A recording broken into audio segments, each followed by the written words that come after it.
First video of 2025, baby. Strap the fuck in. Bibliophiles of the internet. Today I'm back to share my December wrap-up. Before we get into it, a little yearly disclaimer that you will never find me making end-of-the-year content before the year actually ends. I'm someone who reads through the very end of the year, and my brain is simply not able to move on to summarizing the year until I've actually reviewed all the books that I've read, so that's why you're getting this wrap-up video before my favorites video. I just ask that you continue to be patient because all of these videos are a lot of work, and I am doing my best.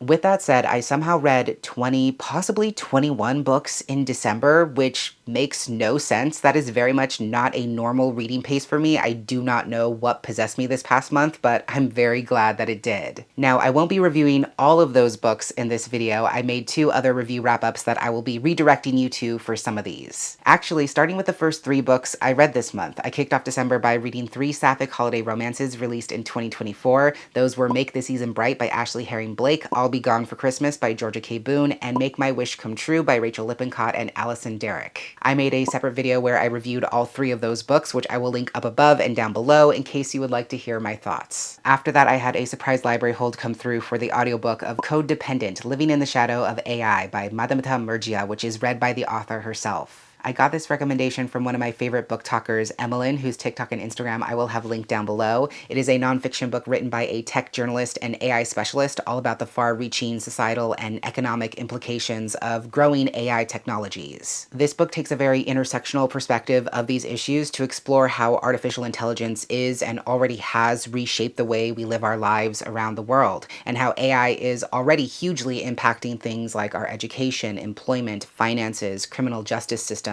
and even human rights. Content warnings for descriptions of graphic death and violence used in AI training, some explorations of misogyny, misogynistic violence, sexual harassment, rape, and descriptions of online abuse, including sexualization, deepfakes, and revenge porn, explorations of racism and colonialism, and some outdated language regarding transgender populations. This is a really insightful and informative look at the widespread impacts of both new and established forms of artificial intelligence. It provides a clear and comprehensive broad overview of different forms of AI impacting people all over the world in different ways, and it definitely gave me new ways to think about this technology and our relationship to it. One thing I appreciate about this book is that it lays out how AI is not new technology, nor is it really the future of technology. AI has existed for quite some time, and while it's being developed in new ways and taking on new forms that are both progressive and horrific, it's already been integrated into our day-to-day lives. I found that reminder to be super helpful in contextualizing how I think about these different forms of technology.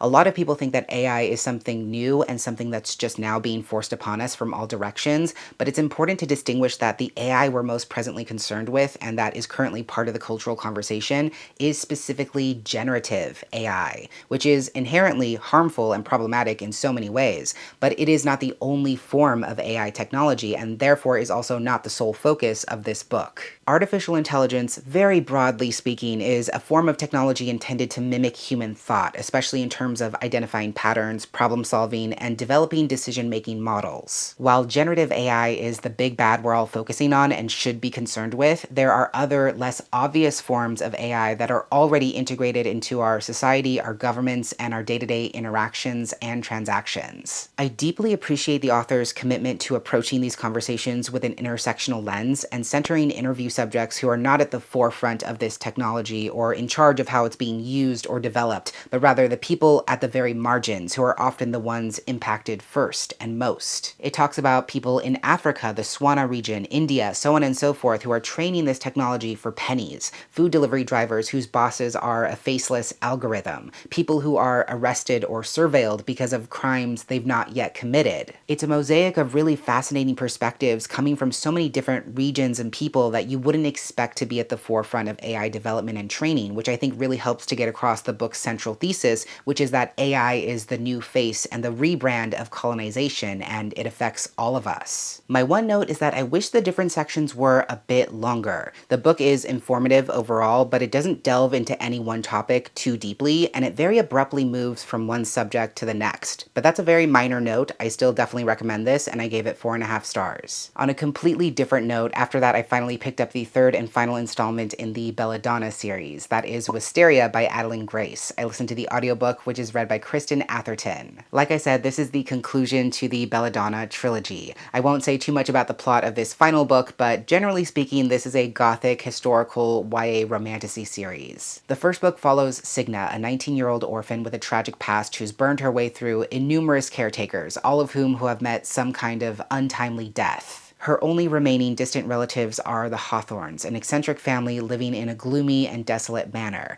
and when she arrives, they're contending with their own grief because the matriarch of the home has recently passed away, and not only that, but her daughter seems to be inflicted by the same mysterious illness. Because she's followed by death, Signa has a special connection to Death himself and can perceive and communicate with spirits, and it's because of that power that she discovers the matriarch's death may not have been due to natural causes. Content warnings for references to familial death and grief, some instances of blood, vomit, and injury, and some sexual content. Also, it's worth noting that both main characters in this installment, Briar and Aris, are bisexual, so this is a bi for bi romance. I'm such a sucker for this series. It absolutely has my number. From the very first book, I've loved how each story is able to blend together these seemingly disparate components of mystery, magic, gothic elements, social politics, and romance. This third and final book was no exception, although I will say that even though there is still a mystery of sorts at the center, there is not quite the same kind of mystery that's driving the first two books. And I was pleasantly surprised by how much I enjoyed this third book because it's elevating two characters who were secondary characters in the series to being main characters in this story. At first, I admit I was kind of resistant. It kind of felt like a bait and switch in some ways, but then I realized that changing POVs was the only way the story could satisfactorily close the loop on some of the questions we were introduced to in the second book. So in a way, the affection I feel for this third and final book after finishing it is almost even more hard-won than the first two books because I didn't really know where the story was going at first. This third installment is even more romance-forward than the first two books, I would say, because there's a marriage of convenience at the center of this story to begin with, and the two characters navigating that relationship is the story's central conflict. To that end, I really grew to love that relationship, and it was really endearing to see how both characters grew and changed over the course of the story, both individually and together. If I could only use one descriptor for this third and final installment, I would say that it is utterly enchanting. I feel like I read it at exactly the right time because a lot of it takes place during the winter. It's set in this enchanted, snowy, shape-shifting manor. There's magic and the discovery of magic that beautifully parallels the budding romance in the story. It was just so rich and atmospheric. The romance in this story definitely has a true hate-to-love trajectory, and my biggest takeaway from the dynamic between Briar and Aris is that these are two people whose lives are dictated by their own fear in so many ways,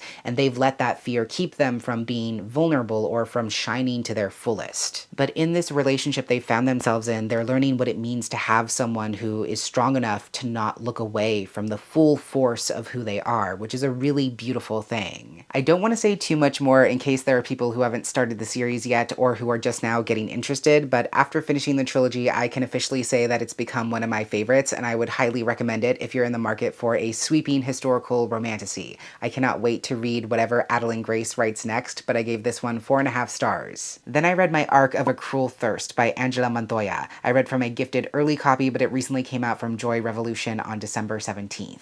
This is a Latina YA paranormal romance set in historical Alta California during the 1800s. It's about a young man named Lalo who witnessed his parents being brutally murdered by a vampire, and ever since he's been fully consumed with not only providing for his younger sister, but also researching sedientos with the intent of tracking down his parents' killer and exacting revenge. However, before he can take his revenge, he is turned himself and forced to flee the city with his sister, hoping against hope that he can somehow track down the origins of the original sediento before he's fully consumed by the curse. While on the run, he meets Carolina, a young woman who comes from a prolific family of vampire hunters and who is trained to hunt and kill sedientos herself against her family's wishes. And while she tries to destroy Lalo when she first meets him, they end up realizing that they share a common enemy and it might be more worthwhile to work together instead of against each other. Content warnings for descriptions of blood, injury, and violence, references to and descriptions of animal death, experienced sexism and misogyny, and some brief fade to black sexual content. This was my first time reading Angela Montoya's work, and I can tell you with absolute certainty that it will not be my last. This was so much fun. Of course, I don't need to be sold when it comes to Mexican vampires and vampire hunters, and I think the story more than delivers on all the best parts of that premise. While they are absolutely not the same kind of story, I think if you enjoyed Vampires of El Norte, you would be able to appreciate that this story is hitting on a lot of those same notes, but for a YA audience. There's suspense, there's action, there's intrigue, there's coming of age, there's forbidden romance, and I was pleasantly surprised to see there were a lot of comedic elements and moments of comedic relief in the story as well. I really enjoyed the relationship between Carolina and Lalo because the gender dynamics that would traditionally be assigned to both of them in this kind of story are pretty much swapped. Even though Lalo is supposed to be the vicious vampire, he is a pacifist. He's very timid, he's shy and self-doubting.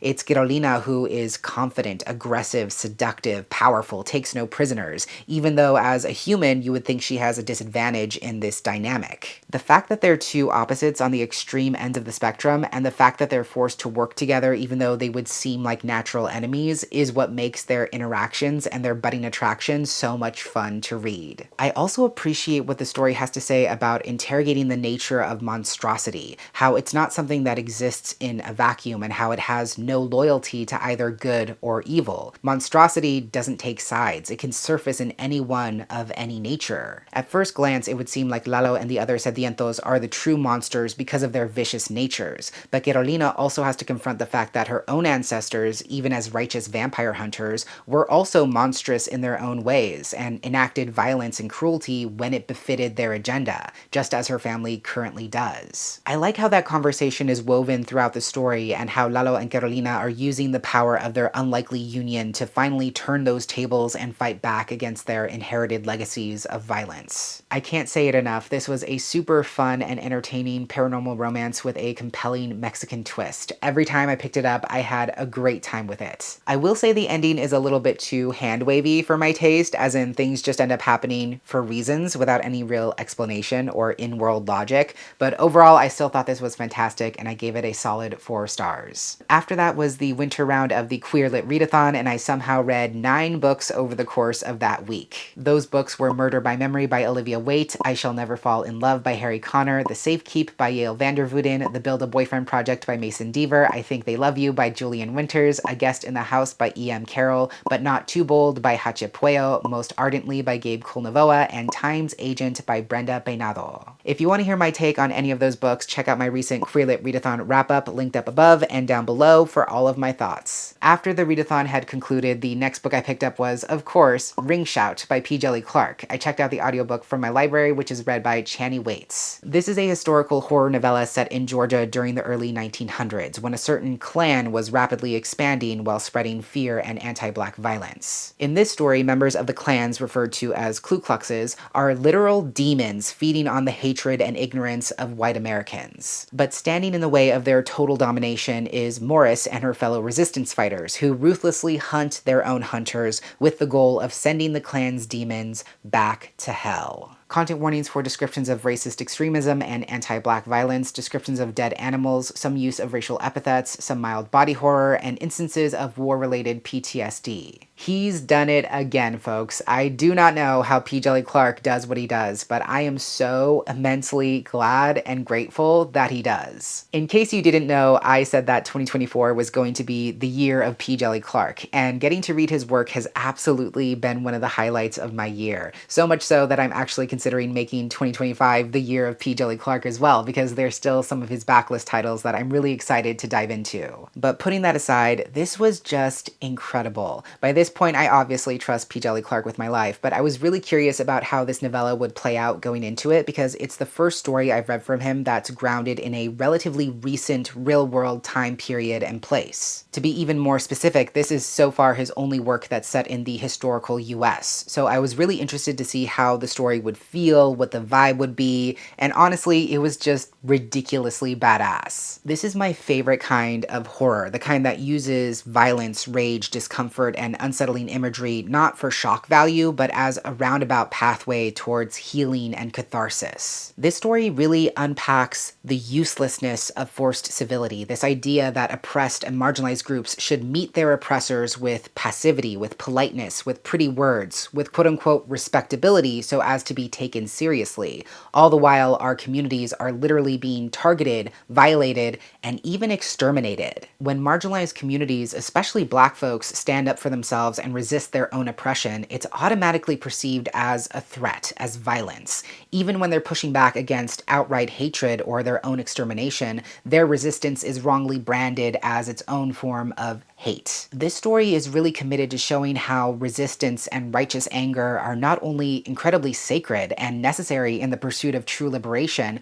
but also entirely distinct from the concept of hatred itself. That's a very nuanced message, and I love how the story is able to shine a light on that while also delivering all the action, intensity, and drama you would expect from a genre story like this. I also expected this to be a straightforward horror story with demons, but Clark also finds really clever ways to weave in some fantasy elements as well, while also paying homage to the South, not only through an incredibly strong narrative voice, but also in the magic itself. I highly recommend the audiobook, by the way. Channing Waits gives an amazing performance, but there was nothing about this that I did not love. I had a great time with it, just as I've had with all of P. Djeli Clark's works this year. I had no choice but to give it 5 stars. The next book I finished, keyword, after that was The Will of the Many by James Islington. I listened to the audiobook, which is read by Ewan Morton. Sadly, the audiobook is a Bezos exclusive, so it's not widely accessible, which is deeply unfortunate because it's a great audiobook. This is an epic sci-fantasy series opener set in this world vaguely modeled after the Roman Empire. The Katenan Republic, also known as the Hierarchy, are the ruling class, and in this fantasy world they power their technology and society through what is called will, which is basically someone's life essence. People in society are essentially required to pledge their will to the Hierarchy once they reach a certain age, almost like paying taxes.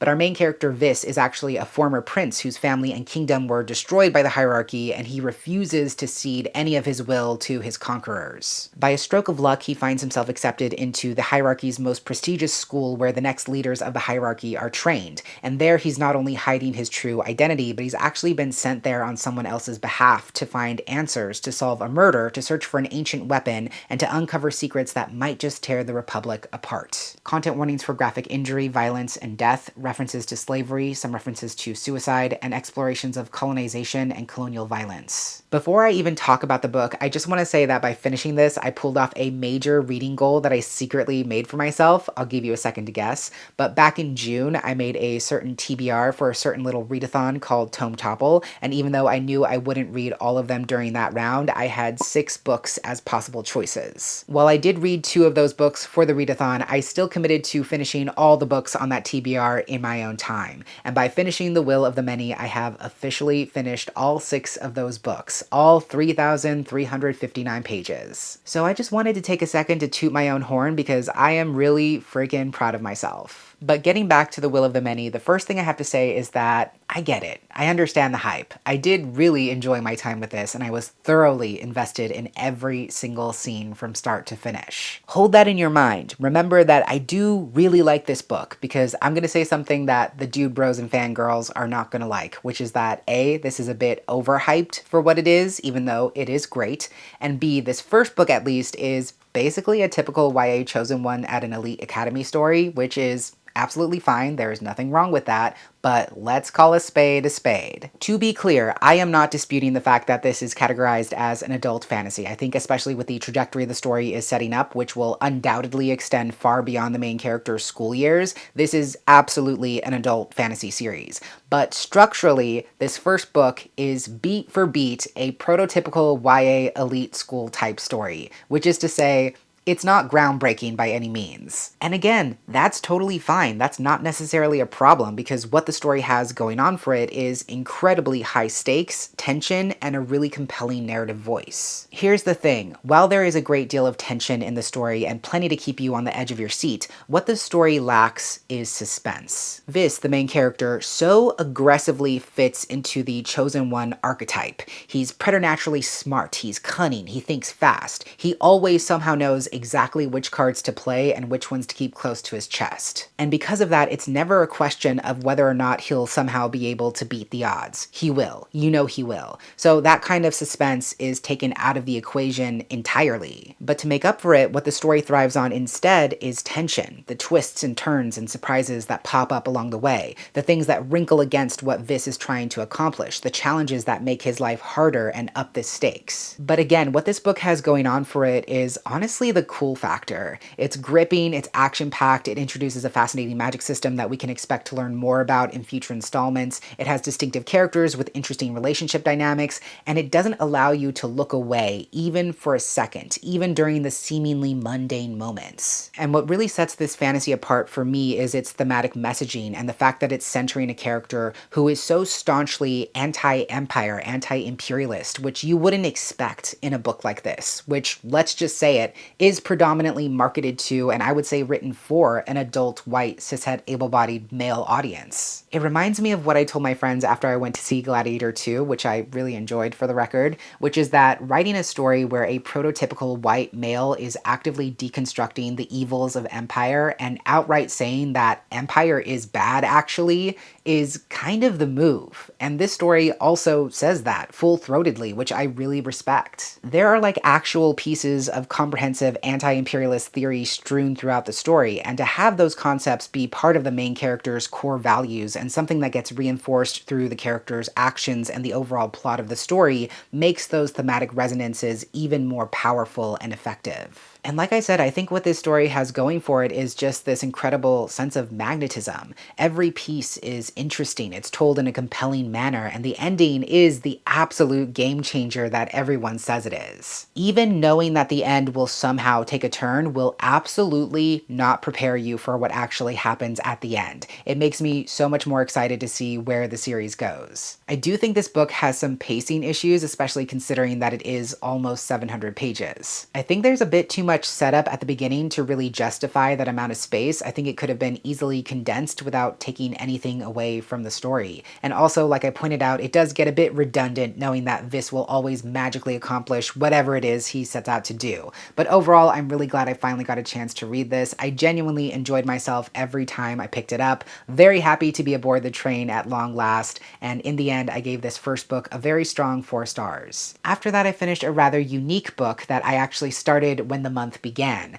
That was Stepfather Christmas by L.D. Lipinski. This is a super fun holiday story for early middle grade readers. It's written as an advent calendar, so it has 25 chapters and you're meant to read 1 chapter per day leading up to Christmas. It's a delightful story about a young girl named Harper who gets a surprise when her mom announces that she's dating someone new named Nick, and that Nick will be spending the holidays with their family. As if that wasn't enough to digest, Nick also bears a striking resemblance to Santa Claus, plus strange things always seem to happen when he's around, like mysterious bouts of snow or reindeer appearing on the roof. Harper is convinced that Nick is in fact Santa Claus, and if her mom and brother won't believe her, she'll just have to find a way to prove it herself. Content warnings for some allusions to bullying and brief depictions of a traffic incident. This was so adorable and so much fun to read. Even though I could have read this all in one sitting, I wanted to read it the way it was intended to be read, 1 chapter per day. And it just made my holiday season a little bit more magical to be able to pick this up and immerse myself in a little holiday adventure for a few minutes every day leading up to Christmas. Especially if you have young readers in your life, I highly recommend this for the holiday season. I think it would be so much fun as a read-aloud activity every day leading up to Christmas. It's something you can read together or they can read independently, and I think the author does a great job of breaking up the chapters in a way that always gives the reader something to look forward to the next day. I think this is just a fun, lovely story, and what I really appreciate is that on the one hand, it does a great job of showcasing little bits of holiday joy and adventure in each chapter, but at the same time, there is also depth to the story as well. Harper is having to confront whether she's so determined to connect Nick with Santa Claus, not only to prove that she's right, but because because part of herself is not willing or ready to accept that her mom might be entering a new relationship that could permanently alter their family dynamic. I really like that the story goes there and that Harper doesn't just get to experience some zany holiday magic, but is also getting a chance to see what Nick can bring to her family's life. And at the same time, the story presents a unique and creative take on a typical Santa Claus story, which is also what makes it so much fun to read. I loved this Advent calendar reading experience. This was truly a fun, one-of-a-kind story. I recommend it as holiday reading for people of all ages.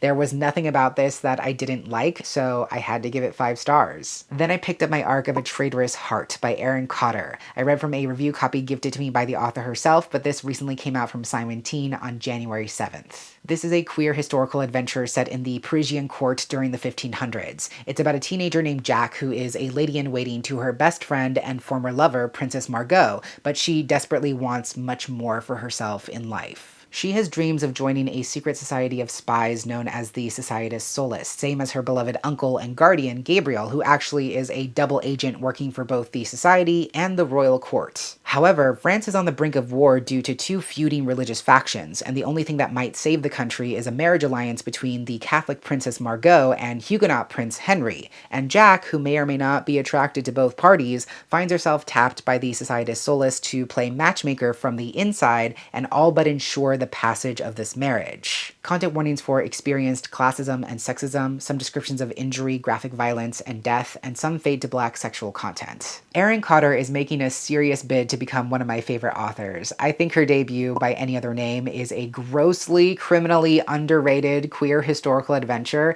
and here she is back with another one, albeit of a completely different flavor, and I enjoyed it so much. What I've loved about both of Erin's books so far is that you're getting so much mileage for your engagement, so much bang for your buck, just so much story jam-packed into about 400 pages. In both cases so far, where you start the story is practically a lifetime away from where it ends up, and I think that's great. This book was such a pleasant surprise for me in that way because so much of what was hinted at in the synopsis and so much of what you would suspect has to pass in order for the story to reach its natural conclusion happens a little over halfway through, and then the last third or so is just completely new territory, and it takes a huge turn you would never suspect going into it and just hurtles towards the unknown at a breakneck pace. It is truly wild how much happens in this story, and yet it doesn't feel overwhelming, at least for me. I love that there's something exciting in Erin Cotter's stories every which way you look. There's court intrigue, there's secret societies, there's bands of assassins, there's a matchmaking plotline, there's a buy for buy love triangle dynamic, there's a foray into the occult. It's a feast for the senses. There's a very measured kind of queer chaos in both of Erin's books so far, and for me that's what makes them so unforgettable and exciting to read. Besides the adventure and the competing secrets threatening to tear these characters apart, I appreciate the emotional exploration of the story, especially with Jack. As an orphan and as someone whose relationship with their primary guardian is built on deceit and secrecy, she really struggles with believing that she's worthy of being loved. And that's one of the reasons why she deals so much in secrets, because she's used to the kinds of isolation and disconnection that make her an ideal keeper of secrets. Opening up to other people, blatantly asking for help, allowing people to look at those cards that she usually plays dangerously close to the chest is a completely new experience for her. And it's interesting to see how she's both punished and rewarded for that vulnerability and for taking that chance. I just really like what the story is doing by not only showing that, yes, sometimes our heroes can fail us, but also we have the capacity to become our own heroes and to achieve so much more than the world allows us to if only we're presented with the opportunity and with the kinds of support that we really need. So like I said, I had a great time with this. It's a unique take on a queer historical story that I think a lot of people would really enjoy if they gave it a chance. The multilateral queerness and the romance are also top-notch, by the way, and literally took my breath away at some points.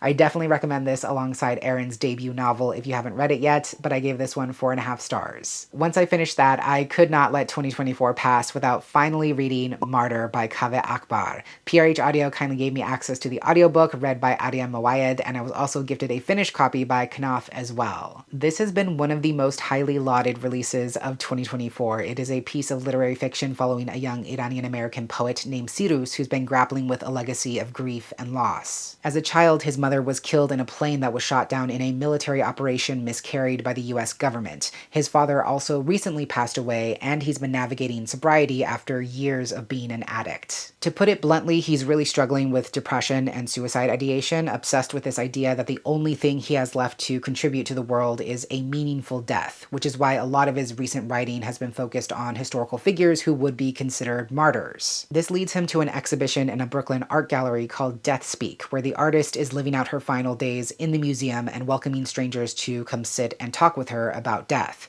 So he goes to interview her for his book, not realizing that this interaction could very well change the course of his life. Content warnings for references to past alcohol abuse and drug abuse, strong explorations of depression, anxiety, and suicide ideation, depictions of night terrors, explorations of parental death and grief, and some explicit sexual content. I'll try to keep this brief because I don't know if there's much I can actually add to the conversation. If you're also someone who's seen this book everywhere, you know that pretty much everyone is singing its praises. It's been shortlisted and longlisted for so many prizes I've lost track, and in my opinion, it more than deserves all of that recognition and love. I've loved Kaveh Akbar's writing for quite some time. I read his poetry collection, Calling a Wolf, and I was blown away by it. I think there's something magical that happens when poets bring their specific skill sets and eye for language to prose, which is what I think has made this fiction debut such a success. There's something very deliberate and precise about how poets are able to use language, and I felt the rewards of that precision every time the carefully laid pieces of the story came together to just make a passage or a line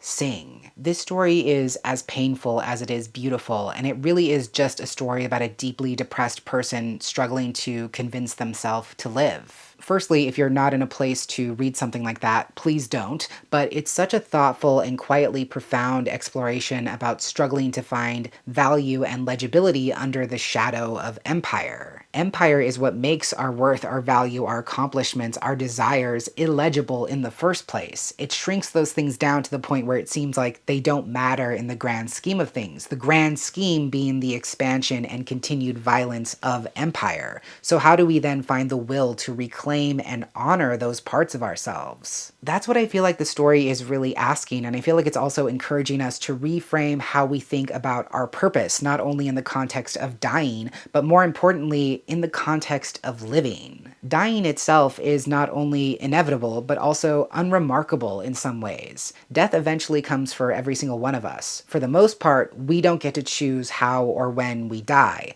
but we can choose how we live. It is both overwhelming and empowering that the way we live can take absolutely any shape we can imagine, and there's so much beauty in realizing that even though our time is finite, we get to use that limited time to forge meaning for ourselves, to decide what has value, what has worth, what we believe in, and who we ultimately become. This is definitely a character-driven story that focuses on introspection and creates a sort of mosaic of moments all leading up to a central point, and I think it has tremendous payoff.